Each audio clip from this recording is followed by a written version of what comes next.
Bacaan dari kitab Yeremia. Beginilah firman Tuhan. Terkutuklah orang yang mengandalkan manusia, yang mengandalkan kekuatan sendiri, dan yang hatinya menjauh dari Tuhan.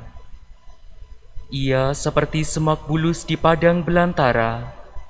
Ia tidak akan mengalami datangnya hari baik. Ia akan tinggal di tanah gersang di padang gurun, di padang asin yang tidak berpenduduk. Diberkatilah orang yang mengandalkan Tuhan, yang menaruh harapannya pada Tuhan. Ia seperti pohon yang ditanam di tepi air, yang merambatkan akar-akarnya ke tepi batang air, dan tidak mengalami datangnya panas terik. Ia seperti pohon yang daunnya tetap hijau, yang tidak khawatir dalam tahun kering, dan yang tidak berhenti menghasilkan buah. Betapa liciknya hati, lebih licik daripada segala sesuatu. Hati yang sudah membatu, siapakah yang dapat mengetahuinya? Aku, Tuhan, yang menyelidiki hati dan menguji batin, untuk memberi balasan kepada setiap orang setimpal dengan hasil perbuatannya. Demikianlah sabda Tuhan. Syukur kepada Allah. Mazmur tanggapan. Berbahagialah orang yang menaruh kepercayaannya pada Tuhan. Berbahagialah orang yang menaruh kepercayaannya pada Tuhan. Berbahagialah orang yang tidak berjalan menurut nasihat orang fasik, yang tidak berdiri di jalan orang berdosa, dan yang tidak duduk dalam kumpulan kaum pencemooh. Tetapi yang kesukaannya ialah hukum Tuhan, dan siang malam merenungkannya.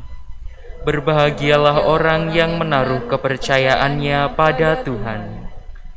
Ia seperti pohon yang ditanam di tepi aliran air, yang menghasilkan buahnya pada musimnya, dan daunnya tak pernah layu, apa saja yang diperbuatnya berhasil. Berbahagialah orang yang menaruh kepercayaannya pada Tuhan. Terpujilah Kristus Tuhan, Raja mulia dan kekal.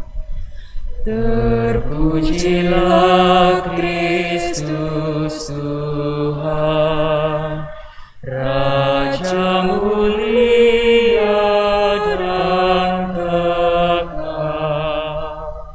Berbahagialah orang yang telah mendengar firman Tuhan, menyimpannya dalam hati yang baik, dan menghasilkan buah dalam ketekunan.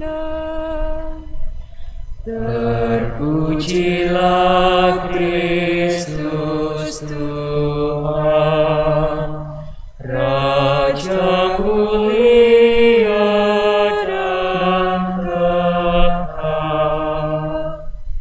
Tuhan bersamamu. Dan bersama rohmu. Inilah Injil suci menurut Lukas. Dimuliakanlah Tuhan. Sekali peristiwa, Yesus berkata kepada murid-muridnya, "Ada seorang kaya yang selalu berpakaian jubah ungu dan kain halus, dan setiap hari ia bersukaria dalam kemewahan. Dan ada seorang pengemis bernama Lazarus, badannya penuh dengan borok. Ia berbaring dekat pintu rumah orang kaya itu, dan ingin menghilangkan laparnya dengan apa yang jatuh dari meja orang kaya itu. Malahan anjing-anjing datang dan menjilati boroknya. Kemudian matilah orang miskin itu, lalu dibawa oleh malaikat-malaikat ke pangkuan Abraham. Orang kaya itu juga mati lalu dikubur. Sementara menderita sengsara di alam maut, ia memandang ke atas, dan dari jauh dilihatnya Abraham dengan Lazarus duduk di pangkuannya. Lalu ia berseru, 'Bapa Abraham, kasihanilah aku. Suruhlah Lazarus mencelupkan ujung jarinya ke dalam air dan menyejukkan lidahku, sebab aku sangat kesakitan dalam nyala api ini." Tetapi Abraham berkata, "Anakku, ingatlah, engkau telah menerima segala yang baik semasa hidupmu, sedangkan Lazarus segala yang buruk. Sekarang ia mendapat penghiburan dan engkau sangat menderita. Selain daripada itu, di antara kamu dan engkau terbentang jurang yang tak terseberangi, sehingga mereka yang mau pergi dari sini kepadamu, ataupun mereka yang mau datang dari situ kepada kami, tidak dapat menyeberang." Kata orang itu, "Kalau demikian aku minta kepadamu Bapa, supaya engkau menyuruh dia ke rumah ayahku, sebab masih ada 5 orang saudaraku, supaya ia memperingatkan mereka dengan sungguh-sungguh, agar mereka kelak jangan masuk ke dalam tempat penderitaan itu." Tetapi kata Abraham, "Ada pada mereka kesaksian Musa dan para nabi. Baiklah mereka mendengarkan kesaksian itu."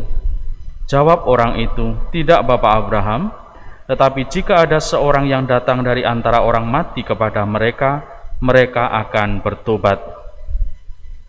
Kata Abraham kepadanya, "Jika mereka tidak mendengarkan kesaksian Musa dan para nabi, mereka tidak juga akan mau diyakinkan, sekalipun oleh seorang yang bangkit dari antara orang mati."